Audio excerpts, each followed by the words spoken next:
One हम लोगों ने बायोलॉजिकल क्लासिफिकेशन का इंट्रोडक्शन देख लिया था। आज हम लोग किंगडम मोनेरा देखेंगे। सबसे पहले हम जानते हैं कि किंगडम मोनेरा में हम क्या चीज़ देखेंगे, तो बैक्टीरिया मेनली देखते हैं। Bacteria are the sole member of kingdom Monera. Important member होते हैं, they are the most abundant microorganism. इससे पहले हम लोगों ने जब इंट्रोडक्शन किया था, एक क्वेश्चन किया था, उसमें था कि मोस्ट अबंडेंट माइक्रो ऑर्गेनिज्म कौन है, तो बैक्टीरिया था आंसर। बैक्टीरिया अकर ऑलमोस्ट हर जगह पाया जाता है। Hundreds of bacteria are present in handful of soil. एक मुट्ठी सॉइल अगर हम लेते हैं तो उसमें हंड्रेड्स ऑफ बैक्टीरिया होंगे। They also live in extreme habitat में भी रह लेते हैं, जैसे हॉट स्प्रिंग में या फिर डेजर्ट में। स्नो में बैक्टीरिया रह लेते हैं ना, बहुत ठंड पड़ती है वहाँ पे भी रह लेते हैं। डीप ओशंस में रहते हैं जहाँ पे very few other life form can survive. Bacteria हर जगह रह लेता है। Many of them live in और on other organism as parasite की तरह भी रहते हैं। ठीक है, फिर बैक्टीरिया के ये वाला पैराग्राफ में शेप के बेसिस पे है, तो राउंड शेप जो होता है, राउंड नहीं कहेंगे, स्फेरिकल कहेंगे। ठीक है, spherical based on their shape. सबसे पहले स्फेरिकल है, रॉड शेप्ड है और कॉमा शेप्ड है और स्पायरल है। ठीक है, तो स्फेरिकल जो है वो कोकस है, कोकस यहाँ हमें देखने को मिल रहा है। फिर रॉड शेप है जिसमें स्पोर्स प्रेजेंट है। स्पायरल स्प्रिंग के जैसा है, स्पायरल जैसा है। ठीक है, और स्पायरला में फ्लैजिला होता है। और विब्रियो ये कैसा है, कॉमा की जैसा दिख रहा है ना, ये कॉमा के जैसा है, तो ये विब्रियो है, विब्रियो। ठीक, अब नेक्स्ट हम लोग चलते हैं, ये हो गया। अब आगे बढ़ते हैं हम लोग। अभी शेप के बारे में देखा, अब देखते हैं। दो the bacterial structure is very simple. Structure अगर हम देखें तो बहुत आसान होता है, बहुत सिंपल होता है। स्ट्रक्चर तो सिंपल है, बट इसका बिहेवियर कैसा है, कॉम्प्लेक्स है। हाँ, इसे समझना मुश्किल है। Compare to many other organism, bacteria as a group show the most extensive metabolic diversity. Bacteria जो है इसकी खास बात है, ठीक है, सिंपल है, ठीक है, वेरी कॉम्प्लेक्स इन बिहेवियर, और साथ ही साथ most extensive metabolic diversity show करता है। Some of the bacteria are autotrophic, they synthesize their own food from inorganic substrate. They may be photosynthetic. Autotroph में भी दो तरीके से है ना, ये फोटोसिंथेटिक भी हो सकता है, कीमोसिंथेटिक भी हो सकता है। वास्ट मेजॉरिटी ऑफ बैक्टीरिया, ज़्यादातर बैक्टीरिया क्या है, हेट्रोट्रॉफिक है। They depend on other organism और on dead organism. Depend on other organism का मतलब हो गया parasite. Dead organism mean saprophyte, है ना। तो बैक्टीरिया का हम लोगों ने देख लिया मोडो। अभी इससे पहले भी हम लोग जब क्लासिफिकेशन कर रहे थे, RH विटेकर की क्लासिफिकेशन में भी हम लोगों ने देखा था, है ना, वो जो एक टेबल थी उसमें बैक्टीरिया का पूरा हम लोगों ने देखा था। फिर अब हमने देखा कि बैक्टीरिया को दो में क्लासिफाई किया गया, एक है आर्की बैक्टीरिया और एक है यू बैक्टीरिया। डोमेन में क्या था, आर्किया था और बैक्टीरिया था। वो जो बैक्टीरिया वो यू बैक्टीरिया है, ट्रू बैक्टीरिया। यू का मतलब हो गया ट्रू। ठीक, अब आर्किया देखते हैं। दीज बैक्टीरिया आर स्पेशल, ये स्पेशल होते हैं और हम क्या हैं, नॉवल क्रिएचर्स होते हैं ये। ठीक है, since they live in some of the most harsh habitat में रह लेते हैं, जैसे ये सॉल्टी एरियाज़ में रह लेते हैं, तो उन्हें जो सॉल्टी एरियाज़ में आर्की बैक्टीरिया रहते हैं उन्हें हेलोफाइल्स कहते हैं। जो हॉट स्प्रिंग, हॉट मीन्स गरम, गरम मीन्स थर्मल टेम्परेचर, है ना, थर्मो एसिडोफाइल्स कहते हैं। ठीक है, एंड मार्शी एरियाज़ में जो रहते हैं वो क्या होते हैं, मिथेनोजेंस होते हैं। तो तीन तरह के हम लोगों ने देखे, halophiles, thermoacidophils and methanogens. Archaebacteria differ from other bacteria in having a different cell wall structure होता है। ठीक, ये इम्पॉर्टेंट है। बट एक बार जो क्वेश्चन आया था ना, उसमें आंसर में सेल वॉल स्ट्रक्चर ना देके सेल मेम्ब्रेन स्ट्रक्चर था, और आंसर में सेल वॉल स्ट्रक्चर कहीं पे दिया ही नहीं था, तो उस केस में सेल मेम्ब्रेन स्ट्रक्चर मार्क करना था। And this feature is responsible for the extreme survival in extreme condition में रिस्पॉन्सिबल होता है, सर्वाइवल इन एक्सट्रीम कंडीशन। जो मिथेनोजेंस होते हैं वो कहाँ पे प्रेजेंट होते हैं, गट में प्रेजेंट होते हैं, किसके, ऑफ सेवरल र्यूमिनेंट एनिमल जैसे काऊ, बफेलोज हैं, and they are responsible for production of, और मिथेनोजेंस क्या करते हैं, बायोगैस प्रोड्यूस करते हैं, methane from dung of these animals. अब यू बैक्टीरिया देखते हैं, यू बैक्टीरिया में मोस्ट अबंडेंट कौन सा है, हेट्रोट्रॉफ है। इसमें हम लोग ऑटोट्रॉफ देखेंगे, हेट्रोट्रॉफ देखेंगे। ऑटोट्रॉफ में कीमोसिंथेटिक, फोटोसिंथेटिक दोनों देखेंगे, और हेट्रोट्रॉफ में पैरासिटिक एंड सैप्रोफिटिक। ठीक, there are thousands of different eubacteria और ट्रू बैक्टीरिया। यू का मतलब क्या होता है, जैसे स्यूडो का मतलब फॉल्स होता है, उसी तरीके से यू का मतलब होता है EU, इसका मतलब होता है true. They are characterise by the presence of a rigid cell wall. Characteristic क्या है, रिजिड सेल वॉल। जितने भी यू बैक्टीरिया उनमें क्या होगा, एक रिजिड सेल वॉल होगी, और अगर वो मूवमेंट कर पा रहे हैं, मूवमेंट मीन्स इफ मोटाइल, तो उसमें एक फ्लैजला होगा। ठीक, ये कैरेक्टरिस्टिक फीचर है यू बैक्टीरिया का। The cyanobacteria also refer to as blue green algae कहते हैं, हैव क्लोरोफिल ए होता है, which is similar to green plant के जैसा है। और ये क्या है, जो ब्लू ग्रीन एल्गी है, अब हम लोगों ने देखा कि ऑटोट्रॉफ, हाँ, ऑटोट्रॉफ जो है वो फोटोसिंथेटिक और कीमोसिंथेटिक दोनों हैं। फोटो भी हैं, फोटोसिंथेटिक एंड कीमोसिंथेटिक, हाँ, दोनों हैं। फोटोसिंथेटिक में हमारा ब्लू ग्रीन एल्गी और साइनोबैक्टीरिया आया। अब ब्लू ग्रीन एल्गी से हम ये नहीं समझेंगे कि ये जो है मल्टी सेल्यूलर है, हाँ? ठीक है, यहाँ पे हम ब्लू साइनोबैक्टीरिया है, ये एक बैक्टीरिया है, इससे हम सॉरी ब्लू ग्रीन एल्गी से ये हम नहीं समझेंगे कि ये एल्गी है और प्रोकैरियोट्स में है, हाँ, ये प्लांट है। ये क्या है, साइनोबैक्टीरिया है, जो कि गलत बोल दिया ना मैंने। ब्लू ग्रीन एल्गी से हम ये नहीं समझेंगे कि ये एल्गी है और प्लांट में है, मीन्स ये यूकैरियोट है, ऐसा नहीं समझेंगे। ये क्या है, साइनोबैक्टीरिया है, जो कि प्रोकैरियोट में रखा गया है। मोनेरा में भी कहाँ, यू बैक्टीरिया में। ठीक है, अब सही है। एंड आर फोटोसिंथेटिक, ठीक है। द साइनोबैक्टीरिया, अब ये जो साइनोबैक्टीरिया है ये यूनिसेल्यूलर भी हो सकता है, कॉलोनियल भी हो सकता है, फिलामेंटस भी हो सकता है, या अलग अलग है। जब हम लोग अभी आगे पढ़ेंगे, आगे नहीं, नो, यहाँ पे ही देख लेंगे हम लोग सबको। ठीक है, तो यूनिसेल्यूलर, कॉलोनियल, फिलामेंटस, ठीक है। फ्रेश वाटर, मरीन और टेरेस्ट्रियल एल्गी, ये किसी भी मतलब फ्रेश वाटर में भी रहते हैं, मरीन में भी रहते हैं, टेरेस्ट्रियल भी होते हैं। साइनोबैक्टीरिया यूनिसेल्यूलर भी है, कॉलोनी बना के भी रह रहा है, फिलामेंटस भी है, जैसे फिलामेंटस में हमें नॉस्टॉक दिख रहा है। ठीक है, the colonies are generally surrounded by gelatinous sheet. एक कॉलोनी है एक, हाँ, और ये कॉलोनी जो है वो किससे सराउंडेड है, जेलेटिनस शीट से सराउंडेड है। ये क्या है, जेलेटिन की शीट है ना, म्यूसिलेजिनस शीट है। They form blooms in polluted water bodies, ये क्या है, ये they often form blooms in polluted water bodies.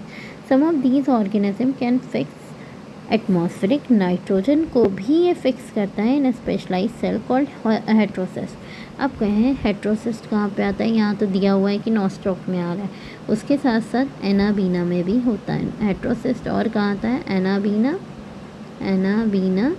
And nostoc, ठीक, दोनों में होता है। ठीक, प्रेजेंट होता है नॉस्टॉक। ये हो गया हमारा क्या, फोटोसिंथेटिक की हम बात किए। फोटोसिंथेटिक में हम लोगों ने ब्लू ग्रीन एल्गी की बात की। अब हम लोग देखते हैं कीमोसिंथेटिक ऑटोट्रॉफिक बैक्टीरिया। ये क्या करते हैं, ये इनऑर्गेनिक सब्सटेंस को ऑक्सीडाइज करते हैं। ठीक है, chemosynthetic autotrophic bacteria oxidise various inorganic substances such as nitrate, nitrite, ammonia and use the release energy for their ATP production. Photosynthesis कर रहे हैं ना वो, बस क्या इनऑर्गेनिक सब्सटेंस यूज़ कर रहे हैं और कुछ थोड़ा कर रहे हैं। They play great role in recycling, very important, कि रिसाइकलिंग ऑफ न्यूट्रिएंट के लिए रिस्पॉन्सिबल है, जैसे नाइट्रोजन, फॉस्फोरस, आयरन, सल्फर। ठीक, तो रिसाइकलिंग के लिए कौन रिस्पॉन्सिबल है? ये हमारा chemosynthetic organism, these are responsible for recycling of nutrients. ठीक, रिसाइकलिंग ऑफ न्यूट्रिएंट्स। ठीक, क्योंकि फोटोसिंथेसिस कर रहा है तो फोटोसिंथेसिस बोल रहे हैं। ऑटोट्रॉफिक है तो वो एटीपी प्रोडक्शन करेगा। फोटोसिंथेटिक ऑटोट्रॉफ हो या फिर कीमोसिंथेटिक ऑटोट्रॉफ हो, वो क्या करेगा? एटीपी का प्रोडक्शन करेगा, एनर्जी रिलीज करेगा। हेट्रोट्रॉफिक बैक्टीरिया देखते हैं, ये मोस्ट अबंडेंट है, अभी हम लोगों ने देखा था। The majority are important decomposers. ये क्या है? डिकम्पोजर्स हैं। हेट्रोट्रॉफिक में भी मेजॉरिटी क्या है? Decomposers. Many of them have a significant impact on human affairs and they are helpful in making. अब ये डिकम्पोजर्स हैं और मेजॉरिटी हेट्रोट्रॉफ है, तो जो कर्ड बनती है ना, जो दही बनती है, मीन्स लैक्टोबैसिलस, ये क्या है? हेट्रोट्रॉफिक है। एंटीबायोटिक या फिर नाइट्रोजन में फिक्सेशन कर रहे हैं, फिक्सिंग नाइट्रोजन इन लेग्यूम, तो वो भी क्या होते हैं? हमारे हेट्रोट्रॉफिक होते हैं। ठीक, अब अगर हम पूछें कि दही बनाने में कैसे बैक्टीरिया यूज़ होते हैं, तो कैसे बैक्टीरिया यूज़ होते हैं? हेट्रोट्रॉफिक बैक्टीरिया होता है। जो लैक्टोबैसिलस है वो हेट्रोट्रॉफिक है। उसके अलावा डिकम्पोजर्स किस में आते हैं?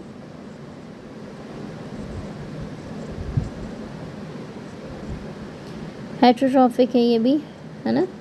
और हम कहें कि लेग्यूम में नाइट्रोजन को फिक्स कौन करता है? नाइट्रोजन फिक्सिंग, है ना। नाइट्रोजन फिक्सिंग के लिए रिस्पॉन्सिबल कौन है इन लेग्यूम? लेग्यूम, हाँ, कौन है? Heterotrophic bacteria. ठीक है, ये हो गया हमारा। आगे चलते हैं। Some are pathogen causing damage to human. कुछ पैथोजन है जो कि बीमारियां कॉज कर रहे हैं। अब वो ह्यूमन बीइंग में बीमारियां कर रहे हैं या क्रॉप को ख़राब कर रहे हैं, फार्म एनिमल और पेट को डैमेज कर रहे हैं। तो अब यहाँ पे बैक्टीरियल डिजीज़ कौन कौन सी हैं वो हमें ध्यान रखना होगा। Cholera, vibrio cholerae, typhoid, salmonella typhi, tetanus, citrus canker.